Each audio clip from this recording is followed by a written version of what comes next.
Good evening, I'm Camelia and you're watching KiniNews. The incense of controversy has been lit ahead of the state elections as PN lodged a police report against DAP's Lim Guan Eng over his allegedly destructive speech. Perikatan Nasional lodged a police report this morning against DAP chairperson Lim Guan Eng. This is over a speech in which he is accused of saying that the coalition would destroy Buddhist temples in Penang should they come to power in the upcoming state elections. Among those present outside the Dang Wangi District Police Headquarters was PN Youth Deputy Chief Wan Ahmad Fayhsal Wan Ahmad Kamal. He has accused the DAP chairperson of capitalizing on racial sentiments and poisoning the minds of Chinese voters for the upcoming state elections. Jadi saya tidak faham kenapa saudara Lim Guan Eng sanggup meracuni, poisoning the mind of Chinese voters, scaring them about the green wave yang kami tolak sebenarnya. Ini istilah yang dicipta oleh Tan Sri Lim Kit Siang, the father himself, berkenaan dengan kebangkitan rakyat menolak Pakatan Harapan yang kuat menipu dan Barisan Nasional yang kuat mengompak. Earlier, on July 7th, Lim made a speech at the 2023 Tian Phu Kong White Dragon King Singapore Malaysia Tour event in Tokong Batu in Jelutong, Penang. A MalaysiaNow report, which translated a China press report, quoted him as saying the green wave would result in temples being destroyed, but the worship of gods and Buddha would be protected if the current Penang government remained. Lim later issued a denial saying he was remarking on Hindu temples being demolished. Meanwhile, China press also issued a clarification and a transcript that reflected Lim's denial.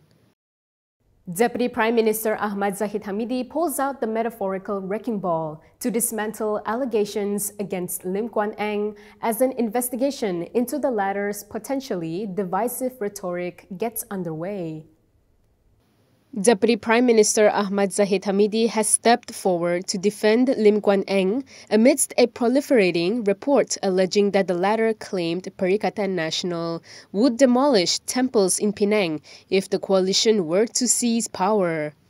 Zahid has clarified that this report harks back to an old incident and appears to have been intentionally circulated to tarnish Lim's reputation. Meanwhile, the police have confirmed that they received multiple reports and have consequently initiated investigations against the DAP leader following accusations that he touched on the 3R topics: religion, royalty, and race. Bukit Aman Criminal Investigation Department Deputy Director G. Suresh Kumar stated that the Bagan MP is currently under investigation as per Section 4 Bracket 1 of the Sedition Act 1948 and Section 505 Bracket B of the Penal Code. Upon conviction, Section 4 Bracket 1 of the Sedition Act carries a potential fine of up to 5,000 ringgit, imprisonment of up to 3 years or both. In addition, Lim is also under scrutiny for potential misuse of network facilities or network services under Section 233 of the Communications and Multimedia Act. Suresh affirmed that the police have received numerous reports concerning this matter. Meanwhile, Lim Guan Eng isn't the only figure under investigation for inciting 3R sentiments. Hadi Awang too is facing a similar probe for the same reason. An investigation has been launched against past President Abdul Hadi Awang by the police for allegedly broaching sensitive matters related to religion, race, and royalty. The Deputy Director of Bukit Aman Criminal Investigation Department, G. Suresh Kumar, in a statement this morning highlighted that the probe follows Hadi's accusations against DAP.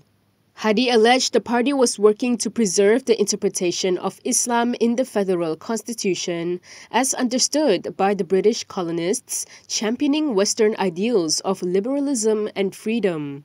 Suresh elaborated that the controversial remarks were likely posted on Facebook by the Marang MP last Saturday, July 8th. He further indicated that the investigation is currently underway under Section 4 Bracket 1 of the Sedition Act and Section 233 of the Communications and Multimedia Act 1998. He advised the public to refrain from speculating on the investigation and warned that any activities threatening public order and national security would not be tolerated. In what could be considered a masterclass in political comebacks, Prime Minister Anwar Ibrahim suggested that Dr. Mahathir Mohamud's declaration against promoting a multiracial Malaysia was simply a last desperate attempt to claw back some relevance after a stinging defeat in the recent general elections. Dr. Mahathir Mohamud's argument that promoting a multiracial Malaysia is against the federal constitution is a last desperate attempt to seem relevant. This is according to Prime Minister Anwar Ibrahim. Anwar pointed out that the ex-premier lost his influence after the 2015 general election, where the latter suffered a massive defeat in the Langkawi seat. He was questioned on whether there will be any impact from Mahathir's comments during a question and answer session at the International Malaysia Law Conference at the Shangri-La Hotel in Kuala Lumpur today. He responded that he will not comment on the matter. Well, the Prime Minister lost the ex-Prime Minister lost his deposit in Langkawi. I don't think we should take it as a serious.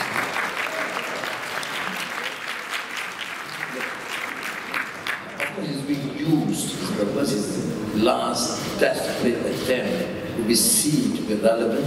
I'm going to make it irrelevant. I'm not going to comment on it. And I think we'll have to stay off.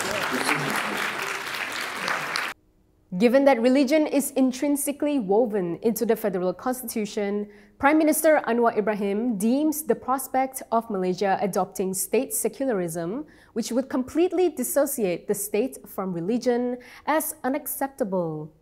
However, he emphasized that this does not imply that Malaysia is a theocratic state where Islamic laws are universally enforced, including on non-Muslims.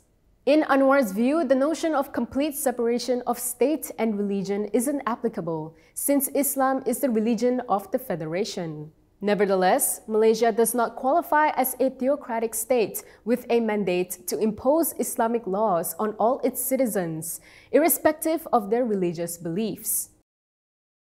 In the latest edition of Political Musical Chairs, Bersatu Supreme Council member Wan Saiful Wan Jan is being accused of coveting the Penang Chief Minister's seat.